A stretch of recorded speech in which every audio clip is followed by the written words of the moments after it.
homebrew review time. I've been kindly sent some beers by, I believe he's changed his name, what used to be Longstraw Brewery. I'm sure I've got that right. It's Stuart anyway. Stuart and his, where have I lost my notes? Stu and Debs kindly sent me some beers again. Can't thank them enough. I loved Stuart's beers last time, they were absolutely fantastic. Some of the best home brews I've had. Often gets kind of double kits, splits them up, adds numerous additions to them, and tweaks them a bit. And for me, they've done them justice. Kind of really made a kit that I would consider maybe some of the kits I would never even buy myself, but to have turned them the way that he has and made them into fantastic drinking beers, that's an achievement in itself. So I've got 4 beers kindly sent. One of them I'm going to leave a little bit longer. I think it needs a little bit more time in the bottle. These are nice and stiff, so this one's been going a while, I think. Now it says Range beer, 1.8 kilo of extract. It's a beer kit from the store called The Range, and it's got 1.5 kilos of medium spray malt and 20 grams dry hop, a day 7 of Columbus hops at 6.3%. It's a really hot day, so I've had these in the fridge a little while. Hopefully it's not going to kind of quell the taste too much. But I think I chose this one first out of all of them just because I do love a Columbus hop.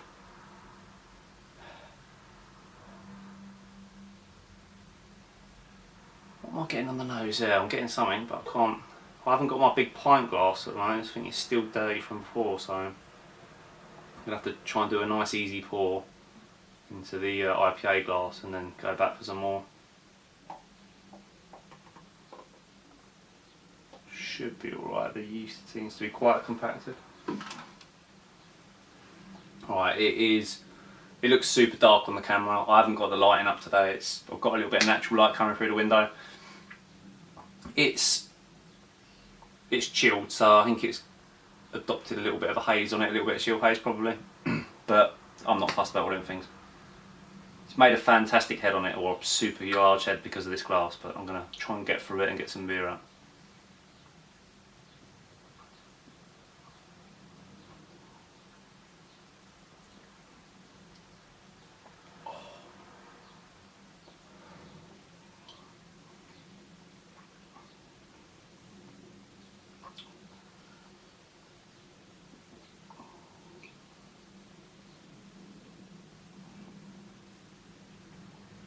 It's not bad at all. If I'm honest, I've never heard of the Range store. I'm not sure what that is or where in the country you get them stores. I've never seen that. Instantly, it doesn't taste like 6.3%. I could nick that. It is cold. It's really warm today. I think summer's finally here in England.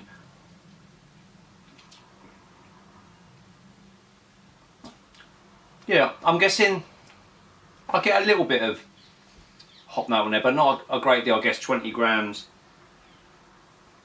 dry hop's only going to add a little bit to it, I suppose.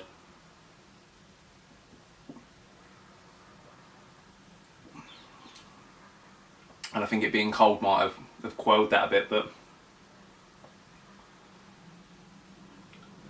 what can I liken it to? I'm getting a nice bitterness of it actually, not like super resiny and that kind of thing, but it reminds me of a certain beer. I can't quite put my finger on it, but for being a an extract beer, you wouldn't.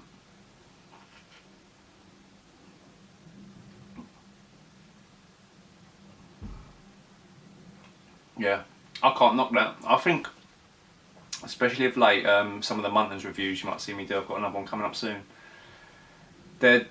Whether they've worked out, the malt extract, what they, before we used to get this kind of, and Longstraw does a lot, or Stu rather, does a lot to kind of improve these kits and get them to be kind of a lot better. But I think that the base kits are a lot better than they used to be. I don't know what they're doing now, the manufacturers, whether they found a way to kind of, because I'm guessing it's whatever they put in it as a preservative to keep that long shelf life. But I'd say this has been well brewed. I think it might have been an okay kit to start with, but it's probably been dramatically improved. Bumping the ABV up has helped quite a bit as well. It definitely doesn't taste like 6.3 either. But it's got great body, the head's really creamy.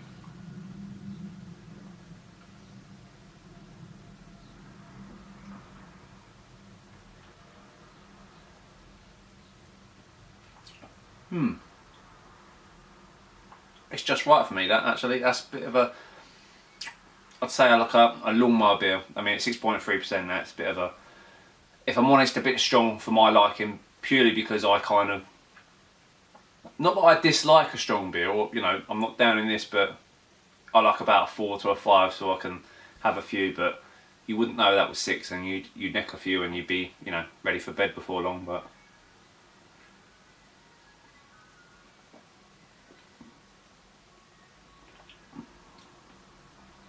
yeah, there is nothing wrong with that. I mean, there's no,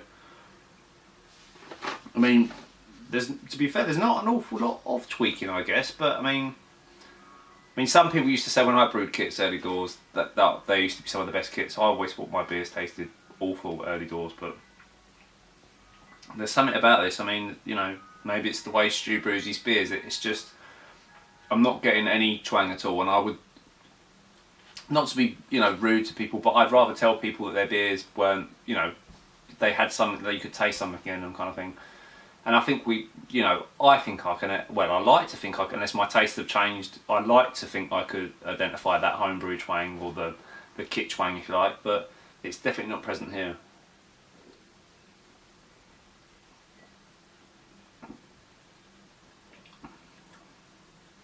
That's fine, it's lovely, unobtrusive, just what you want on a hot day like today. I can't wait to try the rest. I've got some more coming up, but they're all pretty strong actually. I don't know the percentage of 2 of them.